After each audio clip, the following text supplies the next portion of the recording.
All right, good morning. Hope everybody's doing well. Hope you're staying warm. It's so cold out there. So this is Thursday, January 6th.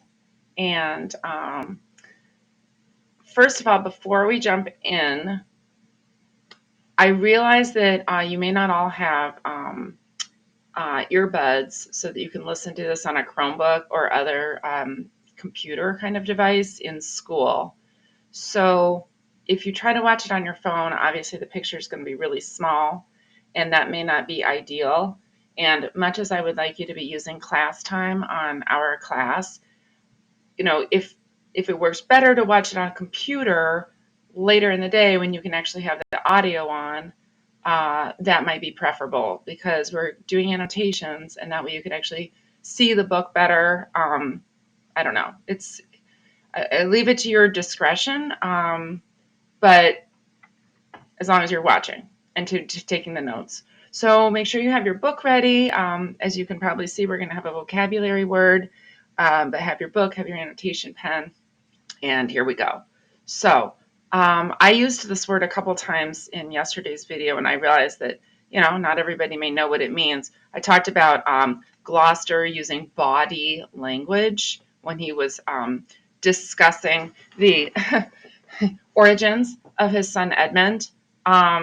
Bawdy, B-A-W-D-Y, bawdy means indecent or lewd or obscene, earthy. Okay. Bawdy stories, bawdy language, a bawdy joke. And it goes back to Middle French, bawd, which is jolly or dissolute. And apparently it was slang for like a madam or somebody who ran a brothel. Okay. So there you go, bawdy. You can always pause if you need to write it down, but I'm going to proceed here. Okay, so I'm going to try today as we talk about the book. Let me see if I can, I'm going to hide that. I'm going to try just using my actual book, and I'll maximize this. Put myself over here, just because I do want to be able to, I gesture and stuff. So we're going to pick up exactly where we left off. Now, you should have read scene 1 for today. Oh, one more thing before we proceed. Calendar adjustments. Sorry to be all over the place, but so you should have read Act 1, Scene 1 for today. I'm not adding any additional reading for tomorrow. I'm definitely, going to want to be playing catch up when I get back. So I'll ask you to read Act 1, Scene 2 in class tomorrow, and there'll probably actually also be a additional writing thing I want you to do in class tomorrow. And I'll have another video where we finish notes for Act 1, Scene 1, maybe do some for Act 1, Scene 2, okay? At least that's the current plan, okay? I'm a little bit day-to-day here, as you can probably tell. All right. I also would appreciate, hearing if you're able to understand, hear it, etc., like making sure this is actually working. All right, let's go back to our play. I'm not going to try to use the audiobook anymore because I thought the sound was really bad. It seemed really echoey. All right. So this is where, we are introduced to the pomp and circumstance of the court. And I'm not going to, necessarily read the stuff to you. So this isn't as much about the actual dialogue and what everything means as about trying to get everybody sort of oriented to some of the motifs of the play and some of the things that we're going to be watching for. All right. So first of all, I'm just going to go point by point. You should be taking notes in your book. When I get back, I should be able to look in your Lear books and see that you've got all of these annotations. Okay. The first line that Lear utters in the, actually, no. Okay. So he had this little leave, right? Meantime, we shall express our darker purpose. That's a great example of a line of iambic pentameter that ends in an extra unstressed syllable, which of course is called in scansion terms a feminine ending. So much like Hamlet's to be or not to be, that is that is the question, right? That extra syllable indicates a sort of possible doubt, disorientation, being uncentered, decentered. Remember what I said in yesterday's video. You can tell that this is verse, which is where it's iambic pentameter, because the easy sort of hack for telling is that the first letter of each line is capitalized. Know that we have divided into three our kingdom, and tis means it is.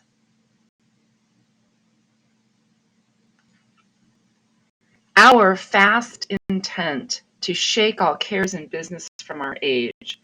So a couple things here. First of all, the word our is an example of the royal we. The king was considered to represent, or the monarch, it would be the same for a queen, to represent much more than just one mere individual person. The king is the body of the state. The king represents the entire monarchy and therefore is more than one person. And so that is the source of the royal we, using this first person plural, which is we, our, right, to refer to himself. Our fast intent, like intention, the word fast, I realize there's a little delay with the document camera. The word fast, meaning steadfast, right? Unchangeable, introduces this idea of him as seeing himself, Lear seeing himself as very firm, okay? Unyielding, unbending. Conferring them, the cares and business, on younger strengths, while we, that's Lear, unburdened, crawl toward death. And that crawling image, right, introduces this idea of the elderly, or aging as a sort of child, that old age is a return to childhood, which is a sort of a concept that you'll see, going back, the riddle of the Sphinx. Anyway, no, that's three legs in the evening, which is the cane. Anyway, don't mind me. See, it's early in the morning. And you are no less loving son of Albany. We have this hour a constant will to publish our daughter's several dowers. So he's talking to Albany, right? Who is, remember, Algon. Albany is Goneril's husband. He's saying that we, meaning himself, has right now this constant will, firm intent to publish our daughter's several dowers. And that idea of the will, okay, very important, the sense of, and it's sort of super agency, right? This idea of control over oneself and what one wants. That future strife may be prevented now. Well, now that is, I think I'm supposed to say, that is wrong. There is going to be future strife, okay? This also sort of reflects the degree to which Lear doesn't get what he's doing. He doesn't get the kind of chaos this is going to cause to divide up his kingdom before he's dead. So this is kind of the opposite of what's going to happen. He is wrong here. All right. Tell me, my daughters, so now he turns to Goneril, Regan, and Cordelia, since now we will divest us both of rule, interest of territory, cares of state, which of you shall we say doth love us most? So that's that kind of fairy tale setup where you've got the three daughters, and there's going to be this little almost competition amongst them. Before we go, though, onward, this idea of he's going to divest himself of rule introduces this motif, that word is motif, of clothing, power as a sort of robe or clothing that can be removed, that can be taken off. Because divest, you might think about divesting, stocks or yourself of stocks, but divest is literally, vest, vêtement is clothing, dyed, and it's like to remove, like a piece of clothing. All right. And again, fairy tale, of course, the oldest goes first, so Goneril goes first. And she comes out with a really pretty speech about how much she loves him. Dearer than eyesight, space, and liberty.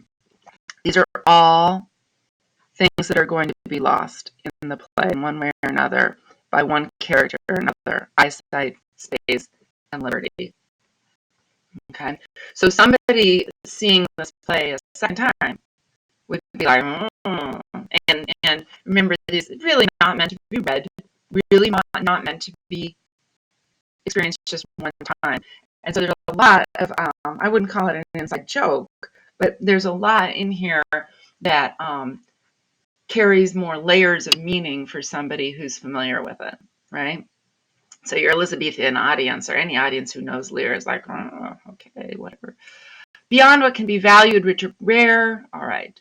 A love that makes breath poor and speech unable, which is ironic, right? That she's saying she loves him so much that she doesn't have much breath and she can't speak because she's just certainly spoken, right, about how much she loves him. So I wrote ironic, but you could also say there's, that element of sort of inherent hypocrisy here. Beyond all manner of so much I love you. Okay. Now we get our introduction to Cordelia. And it's very interesting that she's the first character whose interiority we learn about. All right.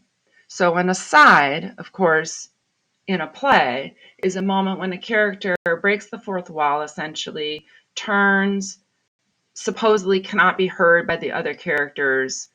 The audience can hear them. Of course, some plays represent it as it's, her thoughts. Some make it like she's actually saying it, but really quietly.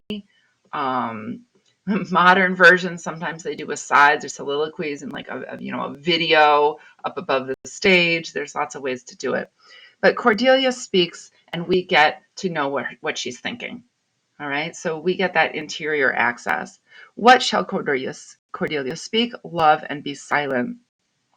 And so she makes this decision right here in her mind to herself.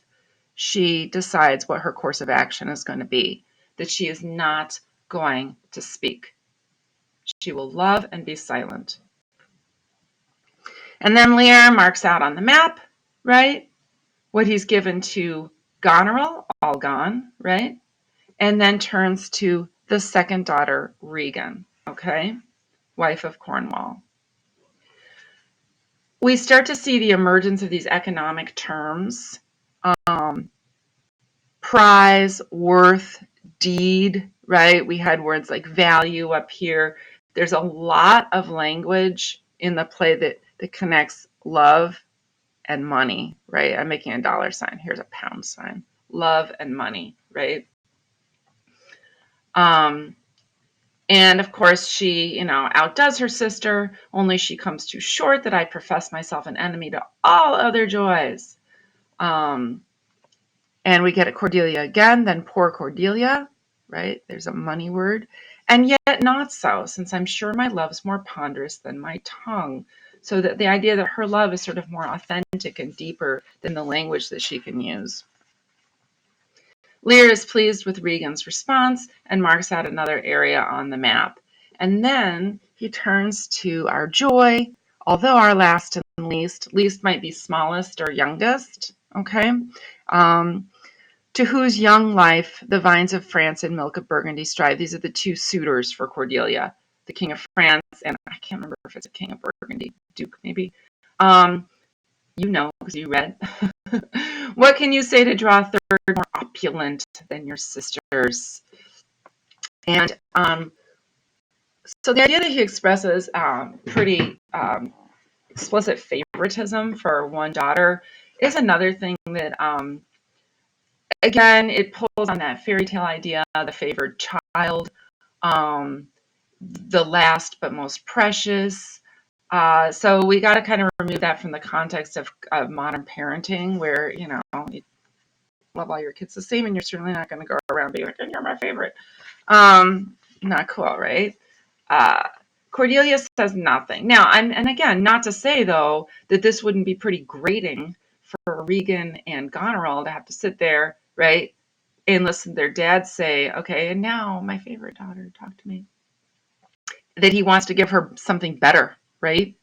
He wants to give her the best part. Remember, we talked about heart, Cordelia getting the heart, England. And Cordelia's response, nothing, right? Nothing, nothing. The word no, not, nothing. Look how many times they appear. Never, nothing over 30 times in the play. No over 120 times. And the word not over 240 times.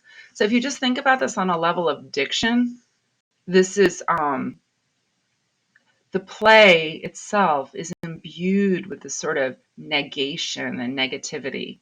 And people sometimes, I think it's a sort of superficial understanding of the play, refer to it as being nihilistic, which would be believing in nothing.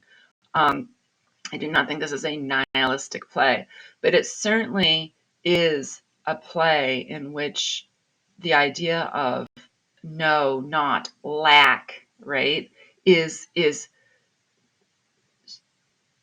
everywhere, ubiquitous, even on the level of diction. Nothing, nothing? And this is played in different ways. Lear's response to her saying nothing, depending on the actor. Um, Nothing will come of nothing. Lear's famous and kind of mind-bending line. So it's interesting because in the play, of course, a lot comes of Cordelia's nothing. Cordelia saying nothing leads to a lot of different things. So this is another example of him being wrong, but you could look at the larger scale and say that, in a sense, nothing does come from that nothing. We'll talk about that later. Cordelia insists that she loves him according to her bond, no more than nor less. In other words, I love you the way a daughter should love you. And that's a lot, right? That doesn't mean a little. Mend your speech, lest you may mar your fortunes, right? And then Cordelia's response here is pretty, like, there's a snarky edge. And one of the things I've always liked about Cordelia is she's got that little, she's not just all kind of soft and sweet and yielding, um, even though she is this sort of embodiment of love. She's very harshly critical of her sisters here and points out a really major flaw in their logic, the idea that they sure I shall never marry like my sisters to love my father all, right? How can they say they only love you when they are married, right? That doesn't make any sense. But goes thy heart with this, I my lord, so young and so tender, so young my lord and true. So notice that while Lear started with these sort of assertions of firmness and constancy, Cordelia is demonstrating firmness and constancy here.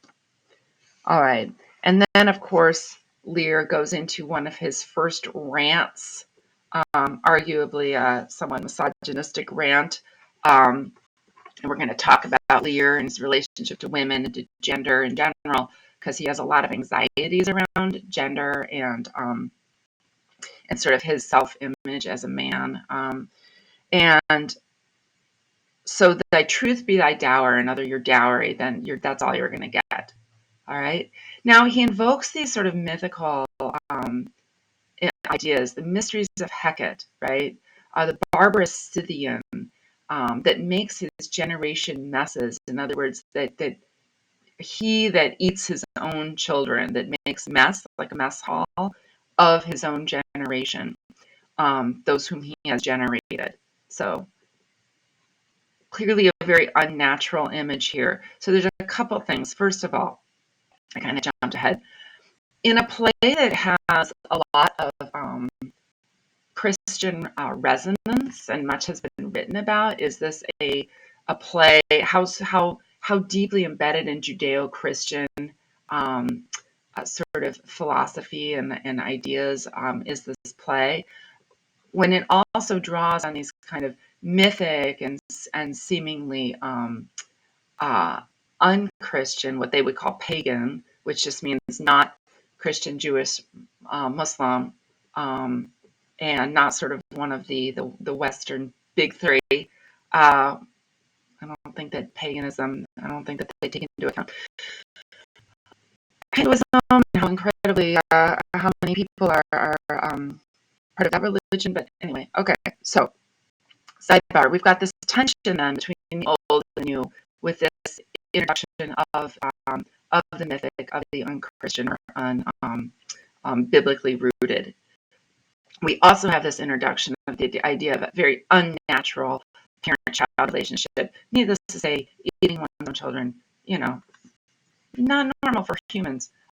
Feral cats, tomcats will do that, but usually it's somebody else's. They find a little nest of kittens. I'm sorry, this is really gruesome but true. It's kind of a way to keep their DNA going. They will off the little tiny kittens. But humans don't do that, right? And actually, even the cats, it's like somebody else's cats. I don't know how they do that. Never mind. I need more coffee. All right. Um, I'm also going to stop this very soon. Kent tries to intervene. I think I'm going to actually pause here. I don't want to make the video too long. I may make a second one real quick. We'll see. So give me a second here.